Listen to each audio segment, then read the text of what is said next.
ಪವಿತ್ರ ಬಂದು ನಡೀರಿ ಲಂಚ್ಗೆ ಹೋಗೋಣ ಅಂದ್ಲು. ಹ್ಞೂ ಅಂದ್ಲು ಸ್ಪಂದನ. ಪವಿತ್ರ ಅಂತ ಕರೆದ್ಲು. ಸ್ವಾತಿ ಬೇಕು ಅಂತಾನೆ ಇವ್ರು ತುಂಬ ಮಾಡ್ತಿದ್ದಾರೆ. ಸ್ಪಂದನ ಮನೆಗೆ ಹೋದ್ಮೇಲೆ ಆಯ್ತು ಇವ್ರಿಗೆ ಅಂದ್ಲು. ಇದು ಆಫೀಸ್ ಕೆಲಸ ಮಾಡೋಕೆ ಬಂದಿರೋದು, ಸೈಲೆಂಟಾಗಿರಬೇಕು ಅಂದ್ಲು ಸ್ಪಂದನ. ಎಸ್ ಮಿಸ್ ಸ್ವಾತಿ ಅಂತ ಸ್ವಾತಿ ಹತ್ರ ಹೋದ್ಲು. ನೀವು ಟೀನಾ ಅಂಡರ್ನಲ್ಲಿ ಇರ್ತೀರಾ ಅಂತ ಟೀನಾನ ಇಂಟ್ರಡ್ಯೂಸ್ ಮಾಡ್ತಾ, ಮೊದಲು ಟೀನಾ ಟೀಮ್ನಲ್ಲಿ ಇರ್ತಾಳೆ. ಪ್ರಾಜೆಕ್ಟ್ ಫೈನಾನ್ಸ್ ಟೀಮ್ ಪೂರ್ತಿ ಕ್ರಿಶ್ ಅಂಡರ್ನಲ್ಲಿ ಇರುತ್ತೆ. Swati assistant manager. ಸ್ವಾತಿ ನೋಡಿ ಸ್ಯಾಂಪಲ್ ವರ್ಕ್ ಕೊಡ್ತೀನಿ, ಫಸ್ಟ್ ಅವಳ ಕೆಲಸ ಹೇಗಿರುತ್ತೆ ಅಂತ ತಿಳ್ಕೊಬೇಕಲ್ವಾ ಅಂದ್ಲು ಆ್ಯಟಿಟ್ಯೂಡ್ ತೋರಿಸ್ತಾ. ಸ್ವಾತಿ ಉರಿದು ಹೋಯಿತು.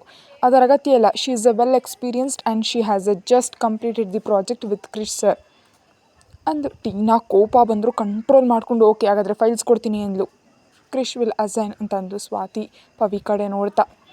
ಪವಿತ್ರ ಅಸಹನೆಯಿಂದ ಕೆಲಸ ಕೊಟ್ಟರೆ ಕೊಡಿ, ಇಲ್ಲಾಂದರೆ ಇಲ್ಲ. ಯಾರು ಕೆಲಸ ಕೊಡಬೇಕು, ಏನು ಕೆಲಸ ಕೊಡಬೇಕಂತ ನೀವು ಡಿಸೈಡ್ ಆದಮೇಲೆ ನಾನು ಕರೀರಿ, ನಾನು ಲಂಚ್ಗೆ ಹೋಗ್ತಿದ್ದೀನಿ ಅಂತ. ಟೀನಾ ಕೋಪದಿಂದ ಯಾರ ಜೊತೆ ಮಾತಾಡ್ತಿದ್ದೀನಿ ಅಂತ ತಿಳ್ಕೊಂಡು ಮಾತಾಡು, ನಾನು ಅಂದ್ಕೊಂಡ್ರೆ ಈ ಕ್ಷಣದಲ್ಲೇ ನೀನು ಈ ಆಫೀಸ್ನಿಂದ ಕಳಿಸ್ಬಿಡ್ತೀನಿ ಅಂತ ಅಂದ್ಲು. ಪವಿತ್ರ ಕೈ ಕಟ್ಕೊಂಡು ಅಂದ್ಕೊಂಡು ನೋಡೋಣ ಅಂದ್ಲು. ಟೀನಾ ವಾಟ್ ಅಂದ್ಲು. ಅದೇ ಅಂದ್ಯಲ್ಲ ಅಂದ್ಕೊಂಡ್ರೆ ಅಂತ, ಅಂದ್ಕೋ ಅಂದ್ಲು. ಸ್ವಾತಿ ಬರ್ತಿರೋ ನಗುನ ತಡೆ ಹಿಡ್ಕೊಂಡು ನೋಡ್ತಿದ್ದಾಳೆ. ಟೀನಾ HR ಕಾಲ್ ಮಾಡಿದ್ಲು. HR ರಿಯಾ ಬಂದ್ಲು. This girl does not deserve working here. ಇಲ್ಲಷ್ಟೇ ಅಲ್ಲ, ಎಲ್ಲೂ ಕೆಲಸ ಮಾಡಬಾರ್ದು, ಟರ್ಮಿನೇಷನ್ ಲೆಟರ್ ಕೊಡಿ ಅಂತಂದ್ಲು ಟೀನಾ. ಪವಿತ್ರ ಮಾತ್ರ ಅದೇ ಸೇಮ್ ಪೋಸ್ನಲ್ಲಿದ್ದಾಳೆ. HR Riya are you crazy Tina ಅಂದ್ಲು. ನಾನು manager, I have the rights ಅಂದ್ಲು ಟೀನಾ. ಸ್ಪಂದನ ಬಂದು ಪವಿ ಟೈಮ್ ಆಯ್ತು ಬಾ ಅಂತ ಎಳ್ಕೊಂಡು ಹೋದ್ಲು. ಫ್ಲೋರ್ನಲ್ಲಿ ಎಲ್ಲರೂ ಶಾಕ್ ಆಗಿ ನೋಡಿದ್ರು. HR ರಿಯಾ ಟೀನಾ ನೋಡಿ, ಅವಳು ನಿನ್ನ ಟೀಮ್ನಲ್ಲಿ ಕೆಲಸ ಮಾಡೋದು ಇಷ್ಟ ಇಲ್ಲ ಅಂದರೆ ಬೇರೆ ಟೀಮ್ನಲ್ಲಿ ಇರ್ತಾಳೆ, ಟರ್ಮಿನೇಟ್ ರಿಮೂವ್ ಥರದ ವರ್ಡ್ಸ್ ಯೂಸ್ ಮಾಡಬೇಡ ಅಂದ್ಲು. HR Riya I will talk to Krish sir, I will complain on you as well, I know what have to do with her. Krishna sir ನೋಡ್ಕೊತಾರೆ ಅದನ್ನ ಅಂತ ಪೊಗರ್ನಿಂದ ಟೀನಾ ಹೇಳಿದ್ಲು ಆವೇಶವಾಗಿ. ಸ್ವಾತಿ ಕ್ರಿಶ್ ಕಾಲ್ ಮಾಡಿ, ಸರ್ ಟೀನಾ ನಿಮ್ಮ ಜೊತೆ ಮಾತಾಡಬೇಕು ಅಂದ್ಲು. ಆಫ್ಟರ್ 1 hour ಅಂತಂದ ಕ್ರಿಶ್. ಸ್ವಾತಿ ಸ್ಮಿತಾ ಕೂಡ ಲಂಚ್ ಮಾಡೋಕೆ ಹೋದ್ರು. ಫ್ಲೋರ್ನಲ್ಲಿ ಎಲ್ಲರೂ ಏನು ದಿನ ಎಲ್ಲ ಇಷ್ಟೊಂದು ಡಿಫ್ರೆಂಟ್ ಆಗಿದೆ ಅಂತ ಅಂದ್ಕೊಂಡ್ರು. ಸ್ಪಂದನ ಪವಿತ್ರ ಇರೋ ಟೇಬಲ್ ಹತ್ರ ಹೋದರು. ಸ್ವಾತಿ ಸ್ಮಿತಾ ಕೂಡ, ಓ ಮೇಡಮ್ ನೀವು ಕೂಡ ಇಲ್ಲೇ ತಿಂತೀರಾ ಅಂತ ಕೇಳಿದ್ಲು ಪವಿತ್ರ. ಪವಿ ಅಂದ್ಲು ಸ್ವಾತಿ. ಹೇಳಿ ಮೇಡಮ್. ಸರಿ ಸಾರಿ ಅಂದ್ಲು ಪವಿತ್ರ. ನಿಜಕ್ಕೂ ಬಂದ ತಕ್ಷಣ ಅಲ್ಲೇ ಕಳಿಸ್ದೆ, ಏನು ನಡೀತು ಗೊತ್ತಾ ನಿಂಗೆ ಅಂತ ಅರ್ಚಿದ್ಲು. ಸ್ವಾತಿ ನಗು ತಡೆ ಹಿಡ್ಕೊಂಡು, ಏನು ನಡೀತು ಪವಿ ಅಂತ ಕೇಳಿದ್ಲು. ಆ ಕ್ರಿಶ್ ಸರ್ ನನ್ನನಾ ಅಂತ ಇನ್ನೂ ಹೇಳಲಾಗದೆ ಸೈಲೆಂಟಾಗಿ ಕ್ಯಾರಿಯರ್ ಓಪನ್ ಮಾಡಿದ್ಲು. ಸ್ಪಂದನ ಡೌಟಾಗಿ ನೋಡಿದ್ಲು ಪವಿತ್ರ ಮುಖದ ಕಡೆ. ಲೋಚನಾ ಕೂಡ ಬಂದು ಕೂತ್ಲು ಇವ್ರ ಜೊತೆ. ಏನು ಸ್ಪಂದನ ಯಾವತ್ತೂ ಕ್ಯಾರಿಯರ್ ತರಲ್ವಲ್ಲ ಅಂತ ಕೇಳಿದ್ಲು. ಸ್ಪಂದನ ನಕ್ಕು ಸೈಲೆಂಟ್ ಆಗಿಬಿಟ್ಲು. ಸಡನ್ನಾಗಿ ಏನು ಮದುವೆ ಮಾಡ್ಕೊಂಡು ಬಂದ್ಯಾ, ಯಾರಿಗೂ ಹೇಳಿಲ್ಲ ಅಂತ ಕೇಳಿದ್ಲು. ಮತ್ತು ಸೇಮ್ ನಗು. ಪವಿತ್ರ ನೋಡಿದ್ಲು. ಆಮ್ ಪವಿತ್ರ, ಫೈನಾನ್ಸ್ ಡಿಪಾರ್ಟ್ಮೆಂಟ್ ಅಂದ್ಲು ಪವಿತ್ರ. ಆಮ್ ಲೋಚನಾ ಅಂದ್ಲು ಲೋಚನಾ. ವಾವ್, ಬದನೆಕಾಯಿ ಅಂತ ಕೇಳ್ದಿರೆ ಅದನ್ನ ತೊಗೊಂಡ್ಬಿಟ್ಲು. ಸ್ಪಂದನ ಕ್ಯಾರಿಯರ್ ಹಾಕ್ಕೊಟ್ಬಿಟ್ಲು ಲೋಚನಾಗೆ. ಪವಿತ್ರ ಕ್ಯಾರಿಯರ್ನಲ್ಲಿ ಇದನ್ನು ತೊಗೊಂಡು ತಿಂದ್ಲು. ವಂಶಿ ಕಾಲ್ ಮಾಡ್ದೆ ಸ್ಪಂದನಾಗೆ. ರಿಸೀವ್ ಮಾಡಿ ಅಣ್ಣ ಅಂದ್ಲು ಮೆಲ್ಲಗೆ. ಪುದೀನ ರೈಸ್ ತುಂಬ ಚೆನ್ನಾಗಿದೆ ಅಂದ. ಅಂದ್ಲು. ತಿಂದಿದ್ದೀರಾ ಅಂತ ಕೇಳಿದ ವಂಶಿ. ಹ್ಞೂ ಅಣ್ಣ ಅಂದ್ಲು ಸ್ಪಂದನ. ಓಕೆ ಕ್ಯಾರಿಯರ್ ಚಿನ್ನ ಬಾಯ್ ಅಂದ. ಬಾಯ್ ಅಂತ ಕಟ್ ಮಾಡಿದ್ರು. ಲೋಚನಾ ಸ್ಪಂದನನ ಸ್ಕ್ಯಾನ್ ಮಾಡೋ ಕೆಲಸದಲ್ಲಿ ಬಿದ್ಲು. ಮೊಬೈಲ್, ಐಫೋನ್, ಮೈ ತುಂಬ ಡೈಮಂಡ್, ಗೋಲ್ಡ್ ಜ್ಯುವೆಲ್ಲರಿ ಮತ್ತು ದುಡ್ಡು ಎಲ್ಲ ಇದೆ ಅಂತ ಹೊಟ್ಟೆ ಕಿಚ್ಪಟ್ಲು. ಆ ಅಸೂಯೆಯಿಂದಲೇ. ಒಳ್ಳೆ ಪಾರ್ಟಿ ಅನಿಸುತ್ತೆ. ಸ್ಪಂದನ ನೋಡು ಮದುವೆ ಆಗ್ತಿದ್ದಾಗ ಹೇಗಿದೆಯಾ, ಹೇಗೆ ಬರ್ತಿದೆ, ಈಗ ನೋಡಿ ಹೇಗಿದೆಯಾ, ನೀನು ಹ್ಯಾಂಡ್ ಬ್ಯಾಗ್ ಒಂದೇ 1,00,000. ಗುಡ್ ಅಂದ್ಲು. ಸ್ಪಂದನ ಮಾತ್ರ ರಿಯಾಕ್ಷನ್ ಏನೂ ಕೊಡಲಿಲ್ಲ. ಪಾರ್ಟಿ ಅಷ್ಟೇ ಅಲ್ಲ, ಈಸ್ ಎ ಕಿಂಗ್ ಮೇಕರ್ ಅಂದ್ಲು ಪವಿತ್ರ. ವಾಟ್ ಅಂದ್ಲು ಲೋಚನಾ. ಪವಿತ್ರ ಸೈಲೆಂಟ್ ಆಗಿಬಿಟ್ಲು.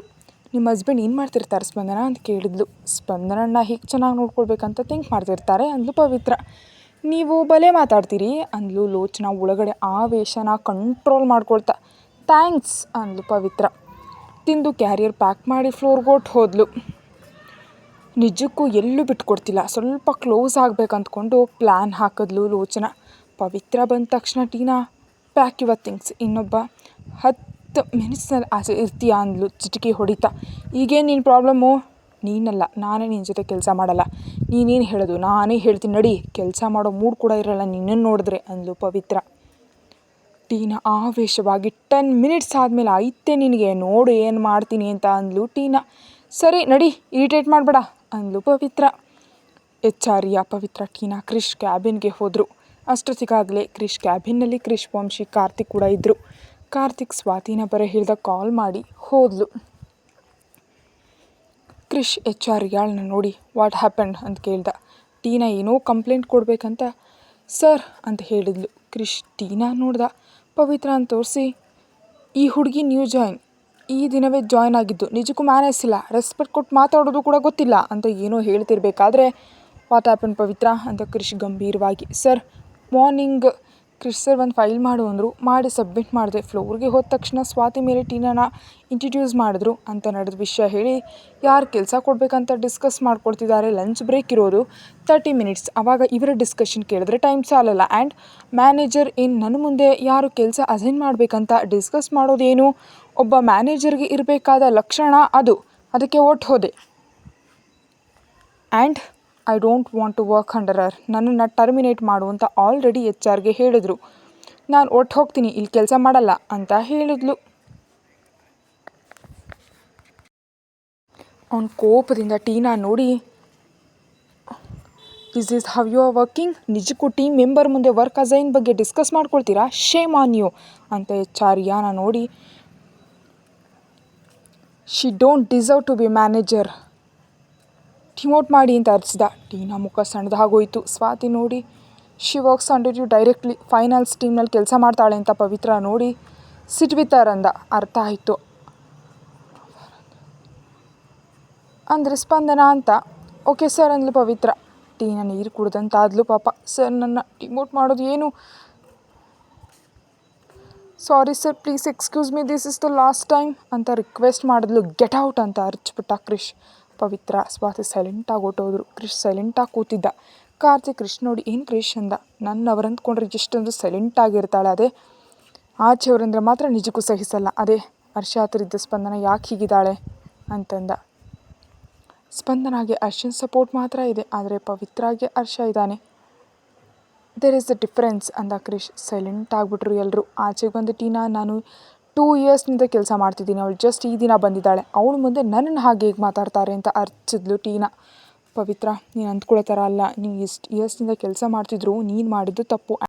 ಆ್ಯಂಡ್ ಪವಿತ್ರ ಫ್ರೆಶರ್ ಅಲ್ಲ, ಈ ಕಂಪ್ನಿಯಲ್ಲಿ ನಮ್ಮಿಬ್ಬರಿಗಂತೂ ಹೆಚ್ಚು ರೈಟ್ಸ್ ಹಾಕ್ಕೊಳ್ಳೋಗಿರೋದು, ಸೊ ಅವಳ ಬಗ್ಗೆ ತಲೆ ಕೆಡಿಸ್ಕೊಳ್ಳೋದು ಬಿಟ್ಟು ನಿನ್ನ ಜಾಬ್ ಸೆಕ್ಯೂರಿಟಿ ನೋಡ್ಕೋ ಅಂತ ಹೇಳಿ ಓಟ್ ಹೋದ್ಲು HR. ಸ್ಪಂದನ ತನ್ನ ಪ್ಲೇಸಿಗೆ ಬಂದು ಕೂತ್ಲು. ಪಕ್ಕದ ಪ್ಲೇಸ್ನಲ್ಲಿ ಯಾರೋ ಇರಬೇಕು, ಈಗಿಲ್ಲ. ನನಗೆ ಯಾಕಂದ್ರೆ ಸೈಲೆಂಟಾಗಿ ಕೆಲಸ ಮಾಡ್ತಿದ್ದಾಳೆ. ಇಷ್ಟರಲ್ಲಿ ಪಕ್ಕದಲ್ಲಿ ಪವಿತ್ರ ಬಂದು ಕೂತ್ಲು. ನೀನೇನು ಪವಿ ಇಲ್ಲಿಯೇ ಅಂತ ಕೇಳಿದ್ಲು ಸ್ಪಂದನ. ಫೈನಾನ್ಸ್ ಟೀಮ್ನಲ್ಲಿ ಕೆಲಸ ಮಾಡ್ತೀನಿ, ಇಲ್ಲೇ ಇರೋದಕ್ಕೆ ಹೇಳಿದ್ರು ಅಂತ ಅಂದ್ಲು. ಇಲ್ಲಿ ಮಾರ್ನಿಂಗ್ ಒಬ್ಬರಿದ್ರು, ನನಗೆ ಫೈಲ್ಸ್ ಕೊಟ್ಟರು, ಅದು ಮುಗೀತು, ಅವ್ರಿಗೆ ಕೊಡಬೇಕು, ನೀನು ಇಲ್ಲಿಗೆ ಬಂದೆ ಅಂದರೆ ಅವರು ಎಲ್ಲಿಗೋದ್ರು, ಎಲ್ಲಿರ್ತಾರೆ ಅವರು ಅಂತ ಸುತ್ತಲೂ ನೋಡಿದ್ರು. ಅವರಿಲ್ಲ ಅಂತ ಅಂದ್ಲು ಪವಿತ್ರ. ಯಾಕೆ ಏನು ಬಂತೆ ನೋಡಿದ್ಲು. ಮಾರ್ನಿಂಗ್ ಯಾರೋ ಸೀರೆ ಉಟ್ಕೊಂಡು ಬಂದಿದ್ದಾರೆ ಅಂತ ಅವರು ಕಮೆಂಟ್ ಮಾಡಿದ್ರಂತೆ. ಕ್ರಿಶ್ ಸರ್ ಕೈ ಮುರಿದು ಹಾಕಿದ್ದಾರೆ ಅಂತ ಕೂಲಾಗೆ ಹೇಳಿದ್ಲು ಸ್ಪಂದನ. ಏನು ಅಂತ ಅರ್ಚಿ ಟಕ್ಕನೆ ಎದ್ದು ನಿಂತುಬಿಟ್ಲು. ಫ್ಲೋರ್ನಲ್ಲಿ ಎಲ್ಲರೂ ಸ್ಪಂದನಾಳನ್ನ ನೋಡಿದ್ರು. ಪವಿತ್ರ ಸ್ಪಂದನಾಳನ್ನ ಎಳೆದು ಕೂರಿಸಿ ಫ್ಲೋರ್ನಲ್ಲಿದ್ದೀವಿ ಅಂದ್ಲು. ಸ್ಪಂದನ ಮುಜುಗರದಿಂದ ಸುತ್ತಲೂ ನೋಡ್ತಾ ಸಾರಿ ಅಂತ ಹೇಳಿ ಕೂತ್ಲು. ಆವಾಗ ನೆನಪಿಗೆ ಬಂತು ಕ್ರಿಶ್ ಕ್ಯಾಬಿನ್ನಲ್ಲಿ ಅವನು ಹೇಳ್ದಂಥ ಮಾತು. ಸ್ಪಂದನ ಸೈಲೆಂಟಾಗಿ ಕೂತ್ಲು. ವೆಂಕಟ್ ಏನೋ ಮಾತಾಡಬೇಕಂತ ಬಂದ. ಪವಿತ್ರ ಸನ್ನೆ ಮಾಡಿ ಈಗಲ್ಲ ಅಂತೇಳಿ ಕಳಿಸ್ಬಿಟ್ಲು. ಯಾರ ಜೊತೆಗೆ ಏನೂ ಮಾತಾಡದೆ ಕೆಲಸ ಮಾಡಿ ಈವ್ನಿಂಗ್ ಮನೆಗೆ ಬಂದರು. ಸೇಮ್ ಮಾರ್ನಿಂಗ್ ಹೇಗೆ ಹೋದ್ರು ಹಾಗೆ. ಈವ್ನಿಂಗ್ ಮನೆಗೆ ಬಂದು ಫ್ರೆಶ್ ಆಗಿ ಎಲ್ರಿಗೂ ಟೀ ಕೊಟ್ಟು ಸ್ಪಂದನ ಕೂಡ ಕುಡಿದ್ಲು. ಯಾರ ಜೊತೆಯೂ ಏನನ್ನೂ ಮಾತಾಡಲಿಲ್ಲ. ಸೈಲೆಂಟಾಗಿ ಹೋಗಿ ಸೀರೆ ಡಿಸೈನ್ ಮಾಡ್ತಾ ಕೂತ್ಲು. ಎಲ್ಲರೂ ಏನಾಯಿತು ಅಂತ ಪವಿತ್ರನ ಕೇಳಿದ್ರೆ ಮ್ಯಾಟರ್ ಹೇಳಿದ್ಲು. ಅವಳಿಗೆ ಟೈಮ್ ಹಿಡಿಯುತ್ತೆ, ಇವೆಲ್ಲ ಹೊಸದಾಗಿದೆ, ಕನ್ಫ್ಯೂಸ್ ಆಗಿದೆ ಅವಳ ಮೈಂಡ್, ಬಿಟ್ಬಿಡಿ ಅಂತ ಹೇಳಿ ಸ್ಪಂದನ ಜೊತೆ ಕೂತು ಸೀರೆ ಡಿಸೈನನ್ನು ಮಾಡ್ತಿದ್ಲು. ಹರ್ಷ ಬಂದ. ಪವಿತ್ರ ಟೀ ಮಾಡಿಕೊಟ್ಲು. ಹರ್ಷ ಕೂಡ ಸೈಲೆಂಟಾಗಿದ್ದ, ಯಾರ ಜೊತೆಯೂ ಮಾತಾಡಲಿಲ್ಲ. ಪವಿತ್ರ ಏನಾಯಿತು ಅಂತ ಕೇಳಿದ್ಲು. ಕಣ್ಣುಗಳಿಂದಲೇ ಏನಿಲ್ಲ ಅಂತ ಹೇಳ್ದ. ಕಣ್ಣುಗಳಿಂದಲೇ ಇನ್ನೇನೂ ಮಾತಾಡಲಿಲ್ಲ ಪವಿತ್ರ ಕೂಡ. ಆಮೇಲೆ ತಾನೇ ಹೇಳ್ತಾನೆ ಅಂತ. ಸ್ಪಂದನ ನೈಟ್ ಡಿನ್ನರ್ಗೆ ಏನು ಪ್ರಿಪೇರ್ ಮಾಡಬೇಕು ಅಂತ ಹೇಳಿದ್ಲು ಚೆಫ್ ಹತ್ರ. ಸೀರೆ ಡಿಸೈನ್ ಮಾಡಿದ್ಲು. ಡಿನ್ನರ್ ಮಾಡಲಿಲ್ಲ. ಎಲ್ಲರೂ ಡೈನಿಂಗ್ ಟೇಬಲ್ ಹತ್ರ ಕೂತರು, ಆದರೆ ಬರಲಿಲ್ಲ. ಕ್ರಿಶ್ ಪ್ಲೇಟ್ನಲ್ಲಿ ಫುಡ್ ಸರ್ವ್ ಮಾಡ್ಕೊಂಡು ಸ್ಪಂದನ ಹತ್ರ ಹೋದ. ಚಪಾತಿ ತೊಗೊಂಡು ಬಾಯಿ ಮುಂದೆ ಇಟ್ಟ. ನೋಡಿದ್ಲು ಅಷ್ಟೇ ಸೈಲೆಂಟಾಗಿ. 30 ಸೆಕೆಂಡ್ಸ್ ಹಾಗೆ ಇಟ್ಕೊಂಡ. ಕ್ರಿಶ್ನ ನೋಡಿ ಸೈಲೆಂಟಾಗಿ ಕೂತ್ಲು. ಕ್ರಿಶ್ ಹ್ಯಾಂಡ್ ವಾಶ್ ಮಾಡ್ಕೊಳ್ಳೋಕ್ಕೆ ನೀರು ತಗೊಂಡ. ಕೈ ಹಿಡಿದು ತಡೆದ್ಲು. ಮತ್ತು ಸ್ಪಂದನ ಬಾಯಿ ಮುಂದೆ ಇಟ್ಟ. ತಿಂದಿಲ್ಲ ಅಂದರೆ ಕ್ರಿಶ್ ಕೂಡ ತಿನ್ನಲ್ಲ ಅಂತ ತಿಂದ್ಲು. ಕ್ರಿಶ್ ತಿಂತ ಸ್ಪಂದನಾಗೂ ತಿನ್ನಿಸ್ದ. ಹರ್ಷ ಪವಿತ್ರ ಬಿಟ್ಟು ಎಲ್ಲರೂ ವಿಚಿತ್ರವಾಗಿ ನೋಡ್ತಿದ್ದಾರೆ. ಸೀರೆ ಡಿಸೈನ್ ಆಲ್ಮೋಸ್ಟ್ ಮುಗೀತು. ಅಷ್ಟೊತ್ತಿಗಾಗಲೇ ಟೈಮ್ ಹತ್ತಾಯಿತು. ಬಂದಾಗಿಂದ ಏನೂ ಮಾತಾಡಲಿಲ್ಲ ಹರ್ಷ. ಆವಾಗ ಸ್ಪಂದನಳನ್ನ ನೋಡಿ, ಸ್ಪಂದನ ತಾಯಿ ನಾವು ನಾಳೆ ಒಟ್ಟು ಹೋಗ್ತೀವಿ, ಈಗಾಗಲೇ ತುಂಬ ದಿನಗಳು ಇದ್ದುಬಿಟ್ಟಿದ್ದೀವಿ, ಇನ್ನು ಇರೋದು ಒಳ್ಳೇದಲ್ಲ ಅಂದ. ಆಫೀಸ್ ಹತ್ರ ಮೀಟ್ ಆಗ್ತೀನಿ, ಇಲ್ಲಾಂದರೆ ಎಂದಾದರೂ ನೀನೇ ಪರ್ಮಿಷನ್ ತೊಗೊಂಡು ಬಾ ಅಂದ. ಸ್ಪಂದನ ಕಣ್ ತುಂಬ ನೀರನ್ನಿಟ್ಟುಕೊಂಡು ನೋಡಿ ಹ್ಞೂ ಅಂತ ಅಂದ್ಲು. ಹರ್ಷ ಅಂತ ಅರ್ಚಿದ ಕ್ರಿಶ್. ಎಲ್ಲರೂ ಬೆಚ್ಚಿ ಬಿದ್ದರು ಆ ಅರ್ಚಾಟಕ್ಕೆ. ಸ್ಪಂದನ ಗೋಡೆಗೆ ಅಂಟ್ಕೊಂಡ್ಬಿಟ್ಲು. ಹರ್ಷ ಎದ್ದು, ಸರ್ ಪ್ಲೀಸ್, ನಿಮಗಿವೆಲ್ಲ ತುಂಬ ಚಿಕ್ಕ ವಿಷಯಗಳು, ಆದರೆ ನಮ್ಮದು ಚಿಕ್ಕ ಪ್ರಾಣ, ಇವು ನಮಗೆ ದೊಡ್ಡ ವಿಷಯಗಳು. ಸ್ಪಂದನ ಹ್ಯಾಪಿಯಾಗಿರ್ತಾಳೆ ಅಂದ್ಕೊಂಡೆ, ಅದಕ್ಕೆ ಮದುವೆ ಆದಮೇಲೆ ಇಲ್ಲಿ ಕರ್ಕೊಂಡು ಬಂದುಬಿಟ್ಟೆ, ಇಲ್ಲಾಂದರೆ ಎಲ್ಲಾದರೂ ದೂರಕ್ಕೆ ಕರ್ಕೊಂಡು ಹೊರ್ಟೋಗ್ತಿದ್ದೆ. ನಮ್ಮನ್ನು ಬಿಟ್ಟುಬಿಡಿ, ನಮ್ಮ ಬದುಕಿನ ನಮ್ಮನ್ನು ಬದುಕೋಗ್ಬಿಡಿ ಅಂತಂದ ಹರ್ಷ. 2ನೇ ಸಾರಿ ಹೇಳೋ ಅಭ್ಯಾಸ ನನಗಿಲ್ಲ ಹರ್ಷ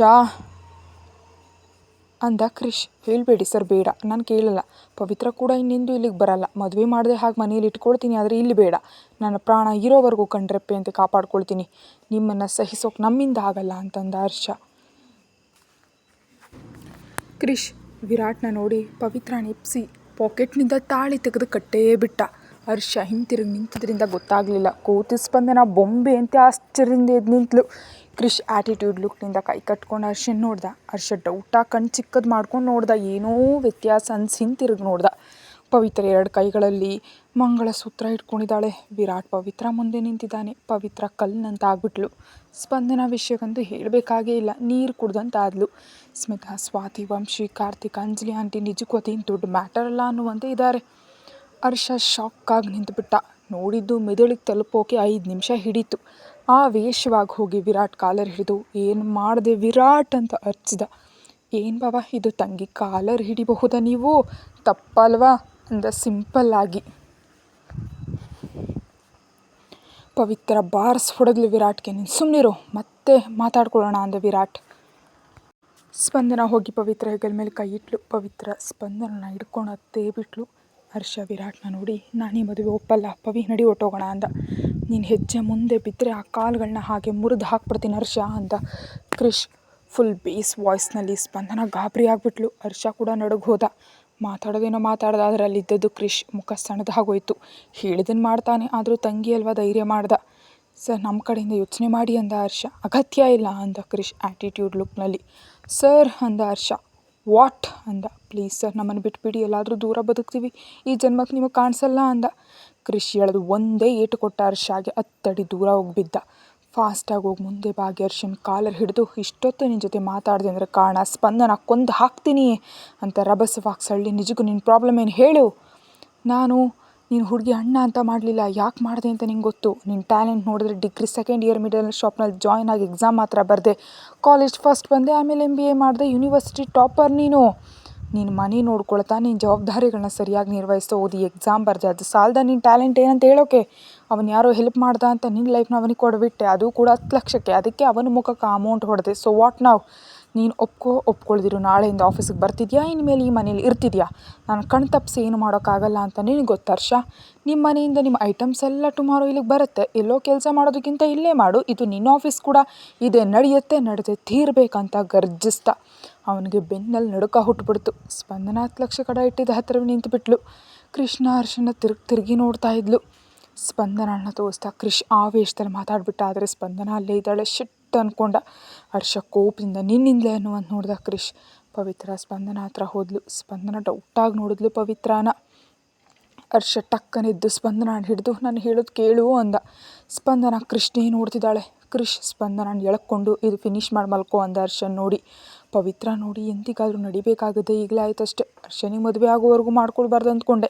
ನಿಮ್ಮ ಅಣ್ಣನಿಗೆ ಕೊಬ್ಬು ಜಾಸ್ತಿ ಆಯಿತು, ಅದಕ್ಕೆ ಹೀಗಾಯಿತು. ಹೇಗೂ ನಡೆದ್ರು ನಿಮ್ಮ ಮ್ಯಾರೇಜ್ ಅಂತ ಆಗೋಯ್ತಂದ. ಪವಿತ್ರ ಅಳ್ತಾ, ಸರ್ 10 ಡೇಸ್ನ ಲೈಫ್ ಇಷ್ಟೊಂದು ಚೇಂಜ್ ಆಗುತ್ತೆ ಅಂದ್ಕೊಳ್ಳಿಲ್ಲ, ಭಯ ಆಗ್ತಿದೆ. ಯಾಕೆ ಭಯ? ವಿರಾಟ್ ನೀನು ಚೆನ್ನಾಗಿ ನೋಡ್ಕೊಳ್ತಾನೆ, ನಿಮ್ಮ ಅಣ್ಣ ಕೂಡ ಇಲ್ಲೇ ಇರ್ತಾನೆ, ನಿನ್ನ ಫ್ರೆಂಡ್ ಪಕ್ಕದಲ್ಲಿರ್ತಾಳೆ, ನಾನಿದ್ದೀನಿ, ಸ್ಮಿತಾ, ಸ್ವಾತಿ ಎಲ್ಲರೂ ಇಲ್ಲೇ ಇರ್ತಾರೆ. ನಮಗೆ ನಾವೇ ಅರ್ಥ ಮಾಡ್ಕೊಳ್ತೀಯಾ ಅಂದ್ಕೊಳ್ತೀನಿ ಅಂತ ಹೇಳಿ ಹರ್ಷನ್ ನೋಡಿ, ನಿನಗೆ ಈ ದಿನ ನೈಟೆಲ್ಲ ಟೈಮ್ ಇದೆ ಯೋಚನೆ ಮಾಡೋಕ್ಕೆ. ನೋಡು, ಮಾರ್ನಿಂಗ್ ಎದ್ದು ನಮ್ಮ ಜೊತೆ ಬರೋಕ್ಕೆ ಪ್ರಿಪೇರ್ ಆಗೋಕೆ ಇನ್ನೊಂದು ಸಾರಿ ಹೇಳಲ್ಲ, ಇದೇ ಲಾಸ್ಟ್ ಅಂದ. ಹರ್ಷ ಹ್ಞೂ ಅಂದ. ಇದು ಅಂದ. ನಾನು ಮಾಡ್ತೀನಿ ಅಂದ ಹರ್ಷ ಮೆಲ್ಲಗೆ. ಪವಿತ್ರ ನಾನು ಕೂಡ ಅಂದ್ಲು. ಆಗಲ್ಲ ಅಂದ ವಿರಾಟ್ನಿಂದ ಜರುಗಿ ಕೋಪದಿಂದ ನೋಡಿದ್ಲು ವಿರಾಟ್ನ. ವಿರಾಟ್ ಹರ್ಷ ನೋಡಿ, ಬಾಬಾ ನಿನಗೆ ಈ ಕೂತ್ಕೆ ಕಿವಿಗಳು ತಲೆ ದವಡೆಗಳು ಸ್ವಲ್ಪ ನೋವಿರುತ್ತೆ, ವೆಯ್ಟ್ ಅಂತ ಹೇಳಿ ಟ್ಯಾಬ್ಲೆಟ್ ಕೊಟ್ಟು ಇದನ್ನು ಹಾಕೋ, ಮಾರ್ನಿಂಗ್ ಸೆಟ್ ಆಗ್ತೀಯಾ ಅಂದ. ಸ್ಪಂದನ ಸಿನಿಮಾ ನೋಡ್ದಂತ ನೋಡ್ತಿದ್ದಾಳೆ. ಕ್ರಿಶ್ ಸ್ಪಂದನನ ಕಟ್ಕೊಂಡು ಹೊಟ್ಟೋದ. ಹರ್ಷನ್ ಒಂದು ಸಾರಿ ನೋಡಿ ಕ್ರಿಶ್ ಹಿಂದೆ ಹೋದ್ಲು ಪವಿತ್ರ. ಕ್ರಿಶ್ ರೂಮ್ ಕರ್ಕೊಂಡು ಹೋಗಿ ಡೋರ್ ಲಾಕ್ ಮಾಡಿ ಫ್ರೆಶ್ ಆಗ್ತೀನ ಅಂದ. ಒಂದು ಸಾರಿ ಕ್ರಿಶ್ನ ನೋಡಿ ನೈಟ್ ಡ್ರೆಸ್ ತೊಗೊಂಡು ಹೊಟ್ಟೋದ್ಲು. ಕ್ರಿಶ್ ಡ್ರೆಸ್ಸಿಂಗ್ ರೂಮ್ ಹತ್ರ ಇರೋ ಇನ್ನೊಂದು ರೂಮ್ಗೆ ಹೋಗಿ ಫ್ರೆಶ್ ಆಗಿ ಬಂದ. ಸ್ಪಂದನ ಫ್ರೆಶ್ ಆಗಿ ಬಂದು ಕ್ರಿಶ್ ನೋಡಿ ಇವ್ರು ಯಾಕೆ ಶರ್ಟ್ ಹಾಕೊಳ್ಳಲ್ಲ ಅಂದ್ಕೊಂಡ್ಲು. ನನಗೆ ಆಗ್ಬಿಡು ಅಂತ ಮತ್ತೆ ಅಂದ್ಕೊಂಡು ಒಂದು ಮೂಲೆಯಲ್ಲಿ ಮಲ್ಕೊಂಡು ಕ್ರಿಶ್ ವಿಷ್ಣುಮೂರ್ತಿ ಥರ ಮಲಗಿ ಸ್ಪಂದನಾಳನ್ನ ನೋಡ್ದ. ಅತ್ತ ಕಡೆ ತಿರುಗಿ ಮಲ್ಕೊಂಡಿದ್ದಾರೆ. ಬ್ಲ್ಯಾಂಕೆಟ್ ಫುಲ್ಲಾಗಿ ಹೊತ್ಕೊಂಡ್ಲು, ಆದರೂ ನೋಡ್ತಾನೇ ಇದ್ದ. ಬ್ಲ್ಯಾಂಕೆಟ್ ತೆಗೆದು ಕ್ರಿಶ್ ಕಡೆ ಕೋಪದಿಂದ ನೋಡಿದ್ಲು. ಅವಳು ಏನೇ ಮಾಡಿದ್ರು ಕೂಡ ಕ್ರಿಶ್ ಮಾತ್ರ ವಿಷ್ಣುಮೂರ್ತಿ ಥರ ಸೈಡ್ಗೆ ಮಲ್ಕೊಂಡು ತನ್ನ ಹೆಂಡತಿಯನ್ನೇ ನೋಡ್ತಾನೇ ಇದ್ದ. ಅವಳು ಆತನನ್ನು ಗುರಾಯಿಸಿ ನೋಡಿದ್ದೇ ತಡ ಟಕ್ಕಂತ ಅವಳನ್ನ ತನ್ನ ಮೇಲಕ್ಕೆ ಎಳ್ಕೊಂಡೇ ಬಿಟ್ಟ ಸ್ಪಂದನಾಳನ್ನ. ಸ್ಪಂದನ ಅಂತೂ ಬಾಯಿ ತೆರೆದು ನೋಡ್ತಿದ್ದಾಳೆ, ಇವನೇನು ಮಾಡ್ತಿದ್ದಾನೆ ಅಂತ. ಗುರಾಯಿಸಿ ನೋಡಿದ್ಲು ಈ ಬಾರಿ. ಕಣ್ಣುಗಳ ಮೇಲೆ ಕಿಸ್ ಮಾಡಿ ಸ್ಪಂದನ ಮುಂದೆ ಕಡೆ ನೋಡ್ದ. ಸೈಲೆಂಟಾಗಿ ನೋಡಿದ್ಲು. ಸ್ಪಂದನ ನಪ್ಕೊಂಡು, ನಾನು ನಿನ್ನಿಂದ ಏನೇನೋ ಹೈಡ್ ಮಾಡ್ಬೇಕಂತ್ಕೊಳ್ತಿಲ್ಲ, ನಾನು ನನ್ನಂತೆ ಇದ್ದೀನಿ, ನಿನ್ನ ಹತ್ರ ಸುಳ್ಳು ಹೇಳಬೇಕು ಕನ್ವಿನ್ಸ್ ಮಾಡಬೇಕಂತ ಅಂದ್ಕೊಳ್ತಿಲ್ಲ, ನಾನು ಬರೋದು ಇಲ್ಲ ಅಂದ. ಸೈಲೆಂಟಾಗಿ ನೋಡಿದ್ಲು. ಪವಿತ್ರಾಗ ಆಕ್ಸಿಡೆಂಟ್ ಆದ ದಿನ ನಿಮ್ಮ ಅಮ್ಮನ ಒಡವೆಗಳನ್ನ ಕೊಟ್ಟಿಯಲ್ಲ, ಅವುಗಳನ್ನ ಹರ್ಷ ಎಷ್ಟೇ ಬೇಡ ಅಂದರೂ ಕೇಳಿದೆ, ನಿನ್ನ ಮೇಲೆ ಆಣೆ ಹಾಕಿ ಕೊಟ್ಟು ಅವುಗಳನ್ನ ತೊಗೊಂಡು ಹೋಗ್ತಿರ್ಬೇಕಾದ್ರೆ ಕಲಾವತಿ ಕೊಟ್ಟು ಪೊಲೀಸ್ ಕಂಪ್ಲೇಂಟ್ ಹಿಡ್ಕೊಂಡು ಬಂದು ಹರ್ಷನನ್ನು ಅರೆಸ್ಟ್ ಮಾಡಿದ್ರು. ಹರ್ಷ ಎಷ್ಟೇ ಹೇಳಿದ್ರು ಕೇಳಲಿಲ್ಲ. ಆ ಪೊಲೀಸ್ ಟ್ಯಾಲೆಂಟ್ ನಿನ್ಗೆ ಗೊತ್ತಲ್ವಾ, ಆ SI ನಿಜಕ್ಕೂ ಕೇಳಲೇ ಇಲ್ಲ. ಆ ಗೋಲ್ಡ್ ಅವ್ರಿಗೆ ಅವರ ಕಂಪ್ನಿ ಓನರ್ ಕಾಲ್ ಮಾಡಿ ವಿಷಯ ಹೇಳ್ದ. ಅವರು ಓನರ್ ಹರ್ಷನ ಅಗತ್ಯವನ್ನು ಅವಕಾಶವಾಗಿ ಮಾಡಿಕೊಂಡು ಬಾಂಡ್ ಮೇಲೆ ಸೈನ್ ಮಾಡಿಸ್ಕೊಂಡ. 10 ಲಕ್ಷ ಕೊಟ್ಟು ಲಾಕ್ ಮಾಡ್ದ. ಅದು ನಾನು ಲಾಸ್ಟ್ ವೀಕ್ ಪೇ ಮಾಡಿ ಈ ದಿನ ಹರ್ಷನ ಜೊತೆ ಅಲ್ಲಿಂದ ಬರೋ ಥರ ಮಾಡಿದೆ. ಅದು ಹರ್ಷಗೆ ಇಷ್ಟ ಆಗಲಿಲ್ಲ. ನಿಮಗೆ ಸೆಲ್ಫ್ ರೆಸ್ಪೆಕ್ಟ್ ಜಾಸ್ತಿ, ಪ್ರಾಣ ಹೋದರೂ ಒಬ್ಬರ ಮುಂದೆ ತಲೆ ಬಾಗ್ಸಲ್ಲ. ಈಗ ಹರ್ಷ ಕೂಡ ಅದನ್ನೇ ಮಾಡ್ದ, ಅದಕ್ಕೆ ಹೊಡಿಬೇಕಾಗಿ ಬಂತು. ಅಷ್ಟೊತ್ತಿಗಾಗಲೇ 3 ಟೈಮ್ಸ್ ಹೇಳಿದೆ, ನನಗೆ ಯಾವುದು 2ನೇ ಸಾರಿ ಹೇಳೋ ಅಭ್ಯಾಸನೇ ಇಲ್ಲ ಅಂದ. ಸ್ಪಂದನಾಗ ಆಶ್ಚರ್ಯ, ಬೇಸರ, ಕೋಪ, ಅಳು ಎಲ್ಲ ಒಟ್ಟಿಗೆ ಬಂದುಬಿಡ್ತು. ಆದರೆ ಸೈಲೆಂಟಾಗಿ ನೋಡಿದ್ಲು. ನಿಟ್ಟುಸಿರು ಬಿಡ್ತಿದ್ದಾಳೆ. ಬುಜ್ಜಿ ಅಂದ. ಮೇಲೆ ಬಿದ್ದುಬಿಟ್ಲು. ಬುಜ್ಜಿ ಪ್ಲೀಸ್ ಚಿನ್ನ ಅಳಬಾರ್ದು ಅಂದ. ಯಾಕೆ ನನಗೆ ಹೀಗೆ ಅಂದ್ಲು ಅಳ್ತಾ. ಸ್ಪಂದನ ತಲೆ 2 ಕೈಗಳು ತಗೊಂಡು, ಬುಜ್ಜಿ ನೀನು ಪ್ರತಿಯೊಂದಕ್ಕೂ ಅಳಬೇಡ, ಪ್ರಾಣ ಹೋಗ್ತಿರೋ ಥರ ಇದೆ ನೀನು ಅಳ್ತಿದ್ರೆ. ಗೆದ್ದು ಬಂದ ಗತವನ್ನು ನೆನಪಿಸ್ಕೊಂಡು ವರ್ತಮಾನವನ್ನು ಕಂಪೇರ್ ಮಾಡ್ಕೊಳ್ಬೇಡ. ನಿನ್ನ ಪ್ರೆಸೆಂಟ್ ಫ್ಯೂಚರ್ 2 ನಾನೇ ಬುಜ್ಜಿ. ನೀನು ಹೀಗೆ ಅಳೋದು ನನಗೆ ಇಷ್ಟ ಆಗ್ತಿಲ್ಲ ಚಿನ್ನ. ನನ್ನ ಕಮಾಂಡ್ ಮಾಡು, ಹೊಡಿ, ಜಗಳ ಮಾಡು. ಮೊನ್ನೆ ನೈಟ್ ಮಾಡಿದಿಲ್ಲ, ಕಚ್ಚಿ ಚಿಟಕಿ ಹೊಡೆದು ಆಗ ಮಾಡು, ಅದೇ ಚೆನ್ನಾಗಿದೆ, ಇದೆಲ್ಲ ಅಂದ. ವಿಚಿತ್ರವಾಗಿ ನೋಡಿದ್ಲು. ನಾನು ಮಾತ್ರ ನಿನ್ನ ಕಿಸ್ ಮಾಡಿ ಹಗ್ ಮಾಡಿಕೊಂಡು ಬ್ರಹ್ಮಚಾರಿ ಥರ ಬೇಡ್ಕೊಳ್ತೀನಿ. ನನಗೆ ನಿನಗೆ ನಾನು ಬಿಟ್ಟರೆ ಯಾರಿದ್ದಾರೆ ಬುಜ್ಜಿ? ನನ್ನ ಲೈಫ್ನಲ್ಲಿ ನನ್ನನ್ನು ಕಮಾಂಡ್ ಮಾಡೋರು, ಆರ್ಡರ್ ಮಾಡಿ ಹೊಡೆದು ಬೈಯೋರು ಯಾರೂ ಇಲ್ಲ. ನಿನ್ನ ಲೈಫ್ನಲ್ಲಿ ಮುದ್ದಾಡೋರು ಯಾರೂ ಇಲ್ಲ. ನನಗೆ ಬೇಕಾಗಿದ್ದು ನೀನೇ ಅಲ್ವಾ ಕೊಡ್ಬೇಕು ಬುಜ್ಜಿ. ನೀನು ನನ್ನ ಮಹಾರಾಣಿ. ಇಲ್ಲಿವರೆಗೆ ನಡೆದಿದ್ದೆಲ್ಲ, ಇಲ್ಲಿವರೆಗೆ ನೀನು ಲೀಡ್ ಮಾಡಿದ ಲೈಫ್ ಎಲ್ಲ ಬಿಟ್ಬಿಡು. ಇದೇ ನಿನ್ನ ಲೈಫ್, ಹೀಗೇ ಇರುತ್ತೆ, ಹ್ಯಾಪಿಯಾಗಿರೋಣ ಬುಜ್ಜಿ. ನಾನು ನಿನ್ನ ಜೊತೆ ತುಂಬ ಲೈಫ್ ಊಹಿಸ್ಕೊಂಡಿದ್ದೀನಿ. ನಿನ್ನ ಥರ ನೀನಿರು. ನಿನಗೆ ನನ್ನ ಜೊತೆ ಹೇಗಿರ್ಬೇಕು ಅನ್ನಿಸ್ತು ಆಗಿರು. ನಿನ್ನೆ ಮಾರ್ನಿಂಗ್ ನಾನು ನಿದ್ದೆಯಲ್ಲಿದ್ದೀನಿ ಅಂದ್ಕೊಂಡು ಕಿಸ್ ಮಾಡ್ಬೇಕು ಅಂದ್ಕೊಂಡು ಮತ್ತೆ ಹೊಟ್ಟೋದಿಯಲ್ಲ, ಹಾಗೆ ಮಾಡಬೇಡ ಅಂತ ಅಂದ. ಸ್ಪಂದನ ನಿಮಗೆ ಗೊತ್ತಾ ಅನ್ನುವಂತ ನೋಡಿದ್ಲು. ಹೇಳು ಅಂದ. ಅಂದ್ಲು. ಕ್ರಿಶ್ ಕಣ್ಣುಗಳು ನೋಡಿ ಕ್ರಿಶ್ಗೆ ಮೇಲೆ ಸ್ಪಂದನ ಕೈ ಇಟ್ಟು ಕಂದಯ್ಯ ಅಂದ್ಕೊಂಡ್ಲು ಮನಸ್ಸಿನಲ್ಲಿ. ಕಣ್ಣು ಮುಚ್ಕೊಂಡ. ಕ್ರಿಶ್ ಕಣ್ಣು ಮುಚ್ಕೊಂಡು ಸ್ಪಂದನನ್ನ ಗಟ್ಟಿಯಾಗಿ ಹಗ್ ಮಾಡಿಕೊಂಡ. 10 ನಿಮಿಷ ಹಾಗೆ ಇದ್ದುಬಿಟ್ಲು.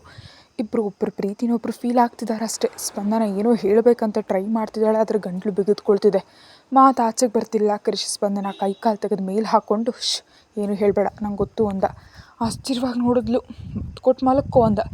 ಗುರಾಯಿಸಿ ನೋಡಿದ್ಲು. ಇಷ್ಟೊಂದು ಮುದ್ದಾಗಿ ನೋಡ್ಬೇಡ ಚಿನ್ನ, ತುಂಬ ಕಂಟ್ರೋಲ್ನಲ್ಲಿದ್ದೀನಿ ಅಂದನಗ್ತ. ಸ್ಪಂದನ ಕ್ರಿಶ್ ಕಣ್ಣುಗಳಿಗೆ ನೋಡಿದ್ಲು. ನಿಜಕ್ಕೂ ಆ ಕಣ್ಣುಗಳಲ್ಲಿ ಕಾಮ ಎಲ್ಲೂ ಕಾಣಿಸ್ತಿಲ್ಲ.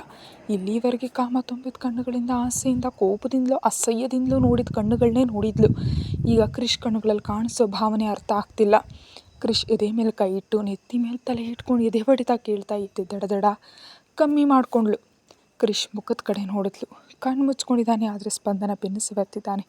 ಆಫೀಸ್ನಲ್ಲಿ ಯಾರು ಏನೋ ಅಂದರು ಅಂತ ಅವನ ಕೈ ಮುರಿದ ನೆನಪಾಯಿತು. ಸಂತೋಷವೋ ಬೇಸರವೋ ಪ್ರೀತಿಯೋ ನಿಜಕ್ಕೂ ಅದು ಯಾವ ಭಾವವೋ ಗೊತ್ತಿಲ್ಲದೆ ಕ್ರಿಶ್ ತುಟಿಗಳನ್ನ ಚಿಮ್ಸಿದ್ಲು. ಕಲ್ಲಿನಂತಾಗ್ಬಿಟ್ಟ ಕ್ರಿಶ್. ಸೈಲೆಂಟಾಗಿ ಸ್ಪಂದನ ಕೊಡ್ತಿರೋ ಕಿಸ್ ಫೀಲ್ ಆಗ್ತಿದ್ದಾನೆ. ಮೈ ಗಾಳಿಯಲ್ಲಿ ತೇಲ್ತಿರೋ ಫೀಲಿಂಗ್ ಬಂದುಬಿಡ್ತು. ಸ್ಪಂದನಳನ್ನ ಗಟ್ಟಿಯಾಗಿ ಮಾಡಿಕೊಂಡ. 3 ಮಿನಿಟ್ಸ್ಗೆ ತುಟಿ ಬಿಟ್ಟು ಸಾರಿ ಅಂದ್ಲು. ಕ್ರಿಶ್ ಹಿಡ್ಕೊಂಡ ಈ ಸಾರಿ. 10 ನಿಮಿಷ ಆದರೂ ಬಿಡಲಿಲ್ಲ. ಸ್ಪಂದನ ಉಸಿರಾಡೋಕ್ಕಾಗ್ತಿಲ್ಲ. ಹೆಗಲ ಮೇಲೆ ಉಗುರು ಗುರುತುಗಳು ಆಲ್ರೆಡಿ ಇಳಿಸ್ಬಿಟ್ಲು. 15 ನಿಮಿಷಕ್ಕೆ ಬಿಟ್ಟು ಸ್ಪಂದನ ಕಣ್ಣುಗಳು ನೋಡಿ ಸಾರಿ ಅಂದ. ಆಯಾಸ ಪಡ್ತಿದ್ದಾಳೆ. ಮತ್ತೆ ಹಿಡ್ಕೊಂಡ. ಮತ್ತೆ 10 ನಿಮಿಷಕ್ಕೆ ಬಿಟ್ಟು ಸಾರಿ ಅಂದ. ಸ್ಪಂದನಾಗ ಅರ್ಥ ಆಯಿತು ಬೇಕು ಅಂತಾನೆ ಮಾಡ್ತಿದ್ದಾನೆ ಅಂತ. ಅಷ್ಟೊತ್ತಿಗಾಗ ಇಬ್ಬರಿಗೂ ಮೈ ಬಿಸಿ ಆಗೋಯ್ತು. ಸ್ಪಂದನನ್ನ ಫುಲ್ಲಾಗಿ ಸುತ್ಕೊಂಡು ಮತ್ತೆ ಹಿಡ್ಕೊಂಡ. ಸ್ಪಂದನ ಒಂದು ಕೈ ಕ್ರಿಶ್ ಚೆಸ್ಟ್ ಮೇಲೆ, ಇನ್ನೊಂದು ಕೈ ಕ್ರಿಶ್ ಜುಟ್ಟಿನೊಳಗೆ ತೂರಿಸಿದ್ಲು. ಈಗಲೇ ರಿಯಾಕ್ಟ್ ಆಗಿದೆ ಮತ್ತೆ. ಕ್ರಿಶ್ ಒಂದು ಕೈ ಸ್ಪಂದನ ತಲೆ ಹಿಡ್ಕೊಂಡಿದ್ದಾರೆ, ಇನ್ನೊಂದು ಕೈ ಸೊಂಟ ಹಿಡ್ಕೊಂಡಿದ್ದಾರೆ. ಸ್ಪಂದನ ಕ್ರಿಶ್ ಬಾಯಿನ ಮುಚ್ಚಿಬಿಟ್ಲು. ಸ್ಪಂದನ ಎದೆಯಲ್ಲಿ ಬಂದು ಎದೆಯಿಂದ ಕಣ್ಣು ಮುಚ್ಕೊಂಡ. ಸ್ಪಂದನ ನಿದ್ದೆ ಹೋದ್ಲು. ಆದರೆ ಎಷ್ಟೊತ್ತಿಗೂ ಕ್ರಿಶ್ಗೆ ನಿದ್ದೆನೇ ಬರಲಿಲ್ಲ. ನೀನು ನನ್ನ ರಾಧಮ್ಮ ಅನ್ನೋ ವಿಷಯ ತಿಳಿದಾಗಿಂದ ನಾನು ಇಲ್ಲ ಚಿನ್ನ, ನೀನೇ ನನ್ನ ರಾಧಮ್ಮ ಅಂತ ಹೃದಯ ಗೊತ್ತಿತ್ತೇನೋ. ನೀನು ನೋಡಿದ ಕ್ಷಣ ಹೃದಯ ಹಾಗೆ ಹೊಡ್ಕೊಂತು. ನಾನೇ ನೀನು ಕೃಷ್ಣೀಯ ಅಂತ ನಿನಗೆ ಗೊತ್ತಾಗಲಿಲ್ವಾ ರಾಧಮ್ಮ? ಆವಾಗಲೇ ಹತ್ತಿರವಾಗಿರ್ತೀಯ, ಅಷ್ಟರಲ್ಲೇ ದೂರ ತಳ್ತೀಯ. ನಿನಗಾಗಿ ವೆಯ್ಟ್ ಮಾಡ್ತೀನಿ ಬುಜ್ಜಿ, ಆದರೆ ದೂರ ಹೋಗಲ್ಲ. ಒಂದು ಸಾರಿ ದೂರ ಹೋದದಕ್ಕೆ ಬಿದ್ದ ಶಿಕ್ಷೆ ಸಾಕು. ಸುತ್ತಲೂ ಇರೋ ಪ್ರಾಬ್ಲಮ್ಸ್ ಎಲ್ಲ ಸಾಲ್ವ್ ಮಾಡ್ತೀನಿ ಬುಜ್ಜಿ. ನಿನಗೀಗ ಬೇಕಾಗಿದ್ದ ಧೈರ್ಯ ಅದು ಬಂದರೆ ಆಟೋಮೆಟಿಕ್ಕಾಗಿ ನೀನೇ ಹತ್ರ ಆಗ್ತೀಯ ಅಂದ್ಕೊಂಡ. ಸ್ಪಂದನಳನ್ನ ನೋಡ್ತಾ ಎಷ್ಟು ಹೊತ್ತಿಗೆ ನಿದ್ದೆಗೆ ಹೋದ. ನೆಕ್ಸ್ಟ್ ಡೇ ಮಾಮೂಲಿಯಾಗಿದ್ದು ರೆಡಿಯಾಗಿ ಕೆಳಗೆ ಬಂದು ಪೂಜೆ ಮಾಡಿದ್ಲು. ಎಲ್ರಿಗೂ ಕಾಫಿ, ಬ್ರೇಕ್ಫಾಸ್ಟ್, ಲಂಚ್ ಎಲ್ಲ ನಾರ್ಮಲ್ ಟೈಮ್ಗಿಂತ ಮುಂಚಿತವಾಗಿ ಮುಗಿದು ಹೋದವು. ಪವಿತ್ರ ಡಲ್ಲಾಗಿದ್ದಾಳೆ, ಏನೂ ಮಾತಾಡಲಿಲ್ಲ. ಅಂಜಲಿ ಆಂಟಿ ಪವಿತ್ರನ ಕರೆದು, ಏನಮ್ಮ ಇದು ಮುಂಚೆ ಅಂದ್ಕೊಂಡಿದ್ದೆ ಅಲ್ವಾ, ಸ್ವಲ್ಪ ಮುಂಚಿತವಾಗಿ ಆಗೋಯ್ತು ಅಷ್ಟೇ. ಈ ದಿನ ಮಂಗಳವಾರ, ನಾಳೆ 3ನೇ ದಿನ ತಾಳಿ ಬದಲಾಯಿಸ್ಬಿಡೋಣ. ಪೂಜೆ ಮಾಡಿಸ್ತೀನಿ. ಈ ದಿನಕ್ಕೆ ಆಫೀಸ್ಗೆ ಹೋಗ್ಬೇಕಂತಿದ್ರೆ ಹೋಗಿ, ಇಲ್ಲಾಂದರೆ ಬೇಡ, ನನಗೇನು ಅಭ್ಯಂತರ ಇಲ್ಲ. ನೀನು ಹೀಗೆ ಡಲ್ಲಾಗಿದ್ದರೆ ನನಗೂ ಚೆನ್ನಾಗಿ ಅನ್ಸಲ್ಲಮ್ಮ.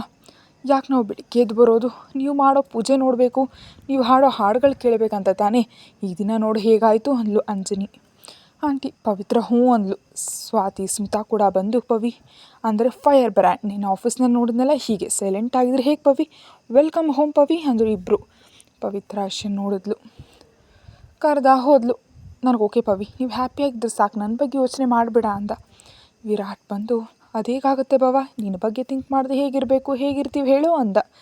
ವಿರಾಟ್. ಕ್ರಿಶ್ ಬಂದ. ಕ್ರಿಶ್ ಹತ್ರ ಬಂದು, ನಾನು ನಿಮ್ಮ ಆಫೀಸಿಗೆ ಬರಬೇಕಂದ್ರೆ ನನಗೆ ಕೆಲವು ಕಂಡೀಷನ್ಸ್ ಇದೆ. ಸೋಫಾದಲ್ಲಿ ಕೂತು ಕಾಲಿನ ಮೇಲೆ ಕಾಲು ಹಾಕೊಂಡು ಅರ್ಶನ್ನ ನೇರವಾಗಿ ನೋಡ್ದ. ಸ್ಪಂದನ ನಿಜಕ್ಕೂ ಇದು ಯಾವುದನ್ನು ಲೆಕ್ಕಿಸ್ಕೊಳ್ದೆ ಸೀರೆಗೆ ಅವಳು ವರ್ಕ್ ಮಾಡೋದ್ರಲ್ಲಿ ಬ್ಯುಸಿ ಆದ್ಲು. ನಂಗೆ ನೀವು ಆಫರ್ ಲೆಟರ್ ಕೊಡಬೇಕು, ನನ್ನ ಜಾಬ್ಗೆ ತಕ್ಕ ಸ್ಯಾಲ್ರಿ ಮಾತ್ರ ಕೊಡಬೇಕು. ನಾನು ಬೈಕ್ನಲ್ಲಿ ಬರ್ತೀನಿ, ಎಲ್ಲ ಎಂಪ್ಲಾಯೀಸ್ ಥರ ಇರ್ತೀನಿ. ಆಫೀಸ್ನಲ್ಲಿ ನಿಮಗೂ ನನಗೂ ಯಾವುದೇ ಸಂಬಂಧ ಇರಬಾರ್ದು. ನೀವು ಯಾರೋ ನಾನು ಯಾರೋ ಅಂದ. ಸ್ಪಂದನಳನ್ನ ನೋಡ್ದ. ಇದೇನಾ ಕಲಿಸಿದವರಿಗೆ ಅಂದ ಕ್ರಿಶ್ ಕಿರಿಕಿರಿಯಿಂದ. ಏನೂ ಹೇಳಿಲ್ಲ ಅಂದ. ಆಫೀಸ್ಗೆ ರೆಡಿಯಾಗಿ ಬಂದ. ಮೊದಲು ನೀವು ಕನ್ಫರ್ಮ್ ಮಾಡಿ ಅಂದ. ಕ್ರಿಶ್ ಟಕ್ಕನಿದ್ದ. ಹರ್ಷ ಫಾಸ್ಟಾಗಿ ಹೊಟ್ಟೋದ. ಪವಿತ್ರ ಸ್ಪಂದನ ಬಿಟ್ಟು ಎಲ್ಲರೂ ಗಟ್ಟಿಯಾಗಿ ನಕ್ಬಿಟ್ರು. ಸ್ಪಂದನ ಸೀರೆ ನೀಟಾಗಿ ಫೋಲ್ಡ್ ಮಾಡಿ ಬ್ಯಾಗ್ನಲ್ಲಿಟ್ಲು. ಕಿಚನ್ಗೆ ಹೋಗಿ ಎಲ್ರಿಗೂ ಲಂಚ್ ಬಾಕ್ಸ್ ಪ್ಯಾಕ್ ಮಾಡಿದ್ಲು. ಟೈಮ್ ಆಗ್ತಿದೆ ಅಂತ ಪವಿತ್ರ ತಿಂತ ಸ್ಪಂದನಾಗೂ ತಿನ್ನಿಸ್ಬಿಟ್ಲು. ಸ್ಪಂದನ ಕ್ಯಾರಿಯರ್ ಪ್ಯಾಕ್ ಮಾಡ್ತಿದ್ದಾಳೆ. ಕತೆ ಮುಂದುವರಿಯುತ್ತೆ. ಹೆಚ್ಚಿನದಕ್ಕೆ ಮೆಂಬರ್ಶಿಪ್ ತೊಗೊಂಡು ವಿಡಿಯೋ ಮೊದಲೇ ನೋಡಿ.